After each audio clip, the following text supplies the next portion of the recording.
सोचिए, एक ऐसा दिन जिसका इंतजार करोड़ों लोग सदियों से नहीं बल्कि पीढ़ियों से कर रहे थे। सड़कों पर लाखों लोगों का सैलाब, हवा में तिरंगा, हर तरफ आजादी के नारे। लेकिन इसी खुशी के बीच कुछ लोग अपने घर छोड़ रहे थे, कुछ लोग अपनों से हमेशा के लिए बिछड़ रहे थे और कुछ लोग उस रात आजाद भारत में नहीं बल्कि अपने टूटते हुए घरों के बीच जाग रहे थे।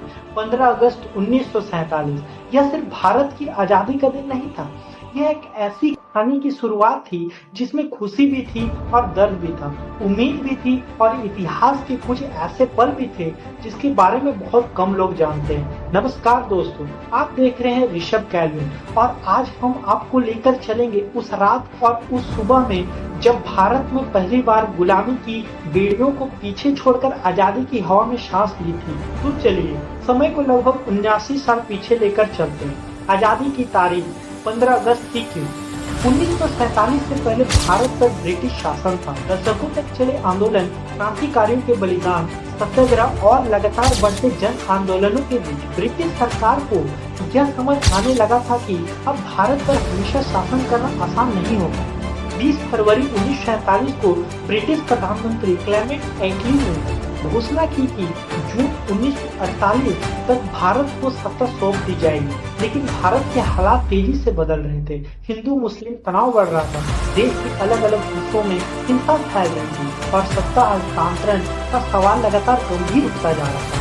भारत के आखिरी वायसराय लॉर्ड माउंटबेटन भारत पहुंचे। शुरुआत में उनके पास सत्ता हस्तांतरण के लिए लंबा समय था, लेकिन परिस्थितियां इतनी तेज से बिगड़ रही थी कि उन्होंने तारीख को आगे लाने का फैसला किया और फिर आया 15 अगस्त 1947। दिलचस्प बात यह है कि यह तारीख पहले से तय नहीं थी।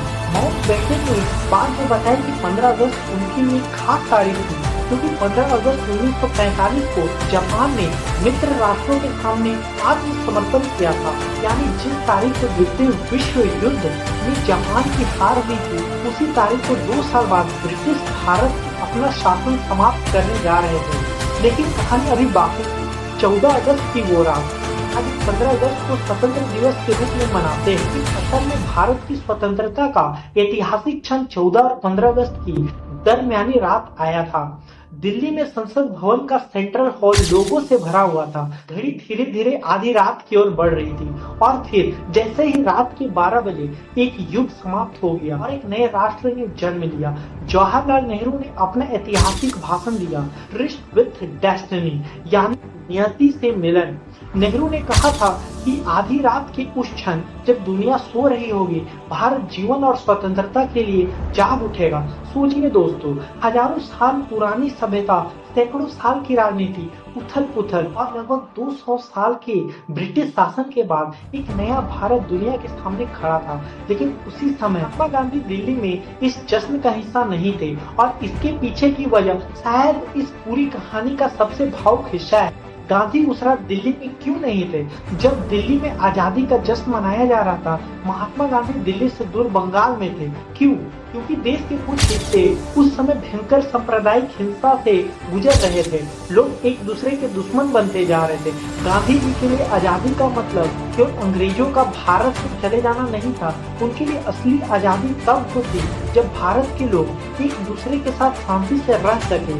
इसलिए जब दिल्ली के लोग आतिशबाजी और जश्न मना रहे थे, गांधी जी हिंसा से पीड़ित लोगों के बीच शांति स्थापित करने की कोशिश कर रहे थे और शायद यही उस आजादी की सबसे बड़ी विडंबना थी। देश आजाद हो चुका था, लेकिन देश का दिल अभी पूरी तरह आजाद नहीं हुआ था। और फिर आई 15 अगस्त की सुबह। वह होते ही दिल्ली की सड़कों पर लोगों का हुजूम उमड़ पड़ा। हर तरफ तिरंगा दिखाई दे रहा था। लोग एक दूसरे से गले लग रहे थे। कहीं भारत माता की जय के नारे थे तो कहीं जय हिंद की आवाजें। लेकिन सबसे बड़ा जश्न दिल्ली के प्रिंसेस पार्क में देखने को मिला।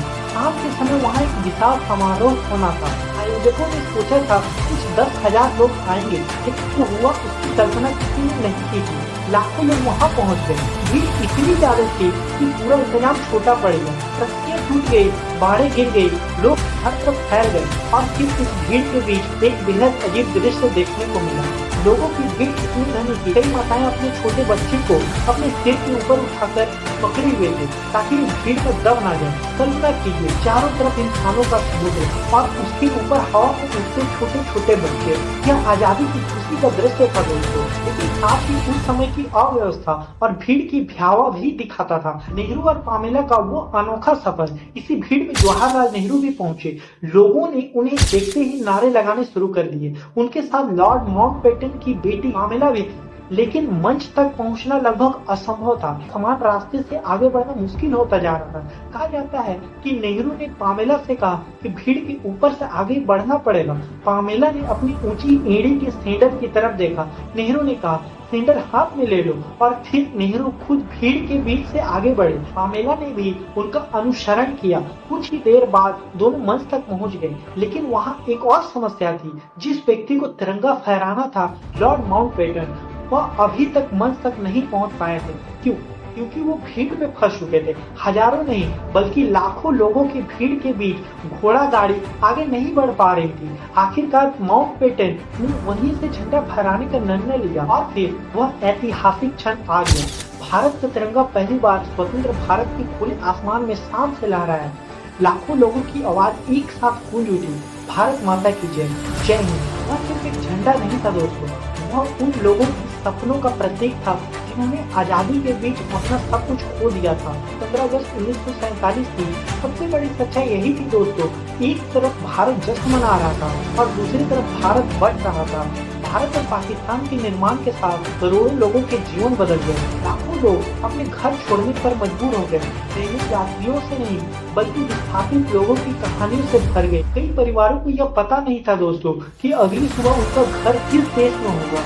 कुछ लोगों के लिए 15 अगस्त आजादी की पहली सुबह थी, तो कुछ के लिए वही दिन अपने पुराने घर को आखिरी बार देखने का दिन था।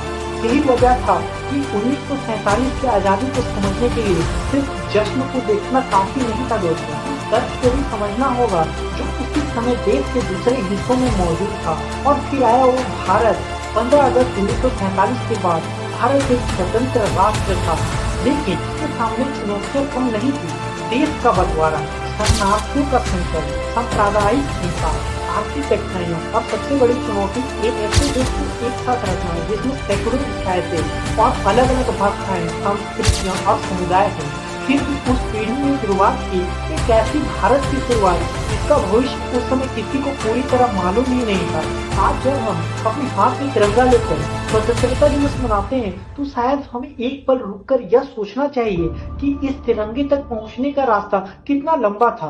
कितने लोगों ने जेलें देखी, कितने ने गोली खाई, कितनों ने अपने परिवार खोए और कितनों ने ऐसा भारत देखने का सपना देखा जिसे वे खुद कभी देख ही नहीं पाए। 15 अगस्त 1947 इसलिए सिर्फ कैलेंडर की एक तारीख नहीं है दोस्तों, यह एक याद है, एक जिम्मेदारी है और उन लोगों के बलिदान की निशानी है जिन्होंने आने वाली पीढ़ियों के लिए आजाद भारत का सपना देखा। तो अगली बार जब 15 अगस्त को तिरंगा आसमान में लहराता हुआ दिखाई दे तो सिर्फ यह मत सोचिएगा दोस्तों भारत आजाद हुआ था, यह भी याद रखिए कि उस आजादी की कीमत बहुत भारी थी। यही उस दिन की सबसे बड़ी कहानी थी दोस्तों। अगर आपको इतिहास के ऐसे ही कम चर्चित और रहस्यमयी किस्से पसंद है तो ऋषभ कैलविन के साथ जुड़े रहिए, क्योंकि यहाँ हम सिर्फ इतिहास नहीं सुनाते, इतिहास के पीछे छिपी उन कहानियों को तलाशते हैं जिन्हें समय अक्सर पीछे छोड़ देता है। जय हिंद, वंदे मातरम।